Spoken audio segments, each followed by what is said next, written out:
What's going on, MMA fans? I'm back to do a video on a subject that I wanted to talk about.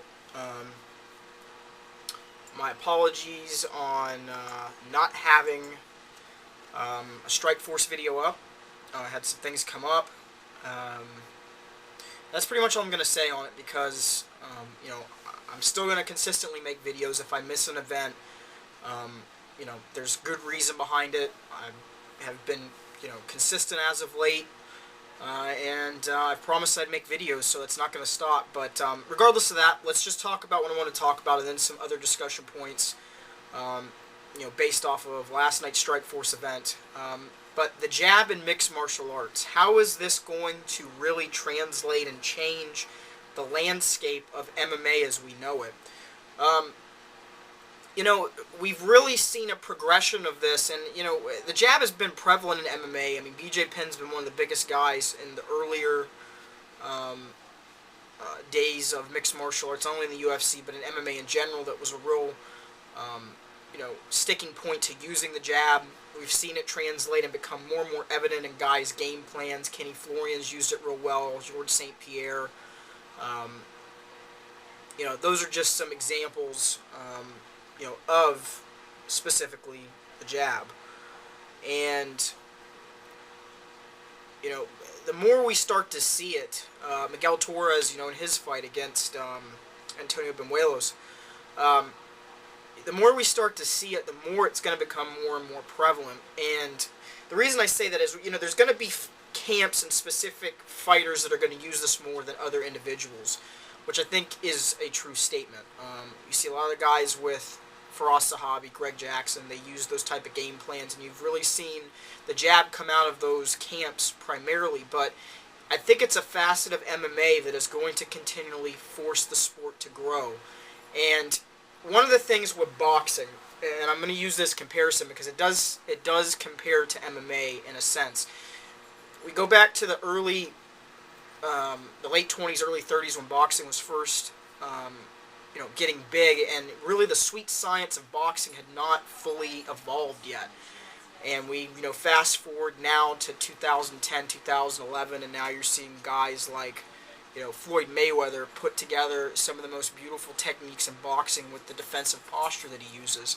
And MMA is still a baby, it's still a young sport, and I think we're going to start to see more and more technical things happen in MMA. One of them is the jab.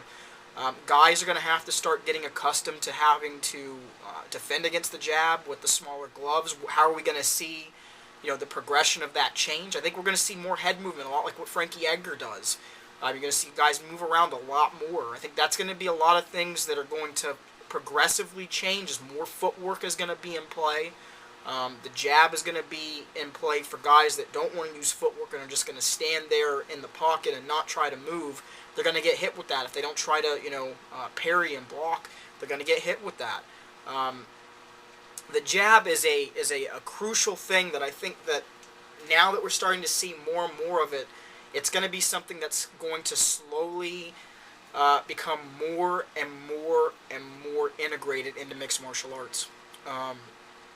So I really just wanted to touch on that and talk about how I believe that in the next 2 to 3 years, we're really going to see a change in the sport when it comes to the jab and how it's implemented. And we could see fights that are dictated by solely the jab, like what we saw with St. Pierre and Koscheck.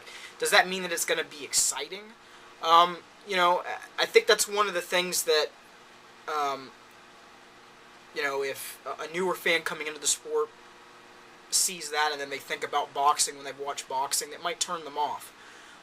But MMA has room to grow. It has more room to become more and more technical. And when a sport becomes more and more technical, it becomes more and more of a legitimate sport. And I think that that's one of the things that we see with boxing is that it's so technical that there's so many different elements to it that it's not just two guys running in a ring and throwing leather. There's a lot that goes into, the science of it, the way guys throw punches, the way guys block, the way guys parry, the way guys use their footwork. All of those things play into boxing and have fully evolved from when boxing first started. And I think MMA will follow that same path. it's pretty much a cliche statement, but I think that, really we are going to see an evolution of MMA here in the next couple years just based off of the jab. The jab is one of the most simplistic parts of boxing, and in MMA, we've seen already that guys do not have an answer for it primarily. So it's going to be interesting to see how that starts to slowly evolve and slowly get better here over the next few years. Now, I want to talk about something else that has really gotten a lot of feedback. Sherdog.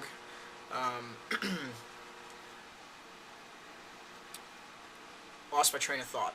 Sherdog last night pretty much crashed after all this foolishness went down, but Fedor Emelianenko loses to Bigfoot Silva by TKO into the second due to his eye being completely closed shut.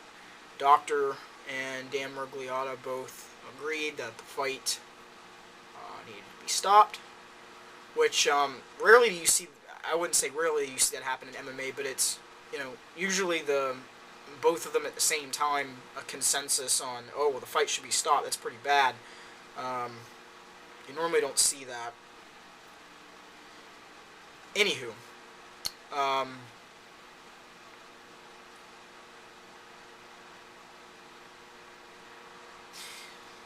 talked about it on Facebook, and I've gotten a lot of negative feedback for my comments. And you know what it is, and I'm just going to be one of the ones that comes out and says it, and I don't know what's going to happen when I say this. People might jump on me, but I'm just going to tell it like it is. If I don't be honest and be myself and be who I am, then what's the point of being on YouTube? And I'm not going to be mean or vindictive or anything about this, but I'm going to put my thoughts out there on it a little bit and be as professional as possible about it. But Fedor was put on a pedestal. I did it. Many people did it. And when someone makes the comment that it looks like Fedor lost a step, it immediately turns into, what are you talking about? That can't be true. And you know why that even comes into play is because when you put somebody so high, so high, and they don't do well, and you make that type of a statement, it immediately makes it not seem possible. How could that even be? You're dealing with a guy that is like the Terminator. And I mean, for a long time, Fedor was that guy. And you can kind of see where I'm going with this. But in this fight, I think Fedor showed a loss of some steps. A loss of where he had been and where he has been. And that's not saying that he isn't still one of the top 5, if not top 10 heavyweights in the world. Because he still is. That's not going to change anything. He's still one of the greatest fighters of all time. That's not going to change anything. But when you start, getting older and you start moving forward in your fighting career and you get towards, it's the middle, your prime, and you get towards the end of that prime, it starts to show when you're not the same guy that you used to be. And who knows, maybe, Fedor can retool and he can come back. But what I look at, and the reason that I'm saying what I'm saying is, fighters have progressed so much since the time that the rule of Fedor was in the heavyweight division. And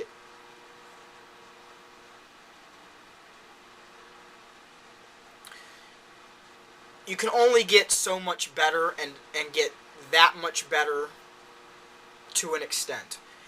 And I think that where Fedor is now, not only with his training regimen, where he is physically after just the amount of, fights he's been in and the punishment he has taken in fights, you have to expect that somewhere down the line it's going to take a toll. Look at Nogueira. Who would have ever thought back in, 2003, 2004, 2005, that Nogueira would ever look human? With the beatings that he took. But it happens. Guys stop being the guy that they, used to be. They lose steps. It happens. And it shouldn't surprise people that it magically happened now. This isn't something that surprises me. It really doesn't. You know, and I'm probably going off on a crazy rant, but hopefully you understand where I'm coming from when I'm saying this, because Fedor losing at this point, does that mean that he's done in MMA? Absolutely not. And he even, he said that this might be the end. He hasn't officially announced retirement, not from what I've read. This doesn't mean that he's done. Does this mean that he's the same fighter that he was? I don't think that he is. And I'm not just trying to jump out and be on a bandwagon. I'm throwing my personal observation out that I don't think that he's the same guy that we once saw. And the Verdun fight really didn't say that because of how quick it went. Fedor made a mistake, but in this fight, he hands down, not moving as quick as he normally does.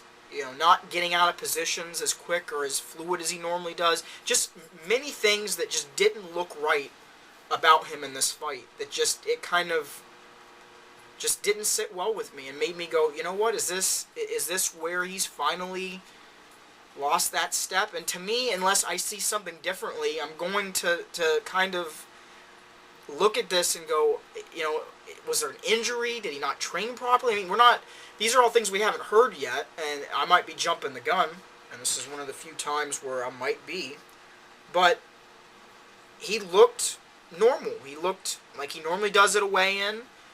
He looked, normal as far as his interviews. Didn't seem like there's anything going on mentally with him. No injuries, nothing of that sort. And at the end of this fight, the way that he was talking was almost like he just doesn't have it.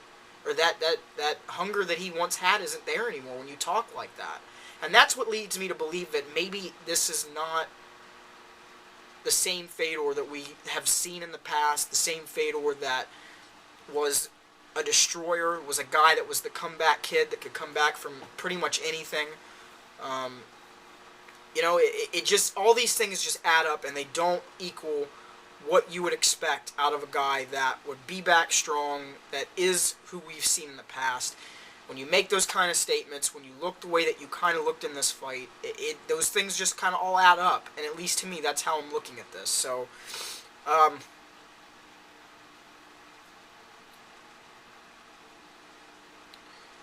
he's still, regardless of this, and I want people to understand that I'm not dogging him or jumping on a bandwagon, but Fedor is still one of the greatest fighters, if not the greatest fighter of all time. Anderson Silva and him will end up being this generation's top two fighters, I think, by far none. Or bar none, sorry. And I think Fedor is the greatest heavyweight of all time. That I don't think we can take away from him. And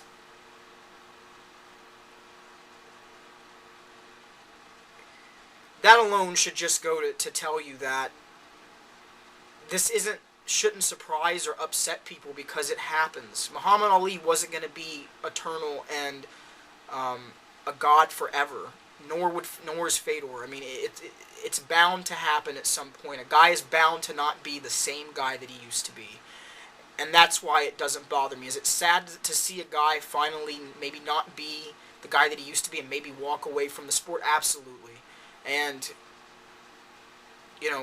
from the time that I started watching MMA back in 2006, early 2007, to now, to really have thought that this would be the end, would be now, not even 7, 8, 9, 10, 11, 5 years later, I would have never really thought that, but that's what happens.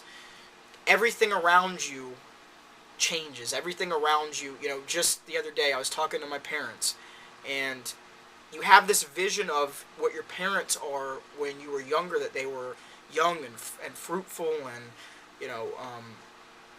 energetic, and that's what your vision of them always is. And then when you get older and you start seeing them, not be what they used to be, getting older and age, I mean, that's just life. It happens. And I think people paint certain people to be immortal, and no one's immortal. No one is ever going to last forever. And I think that's where I'm trying to get at on this video, and why I'm trying to make the point that I'm trying to make, is that this doesn't surprise me. It is what it is, and if this was the last time that Fedor Emelianenko is in the cage or the ring, he's given us great fights. He's been an amazing fighter. One of the greatest moments I think that I can still remember was when I thought he was done against Fujita.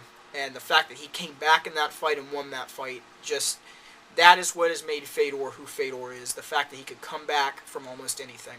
And for that, he deserves my applause. So, that's it. I'm done. I've ran it on for a long time. This video probably doesn't make any sense. It was from the heart. I tried to put out what my feelings were on this, so let me know what you guys think. And there you go. Those are my thoughts. That's my opinion.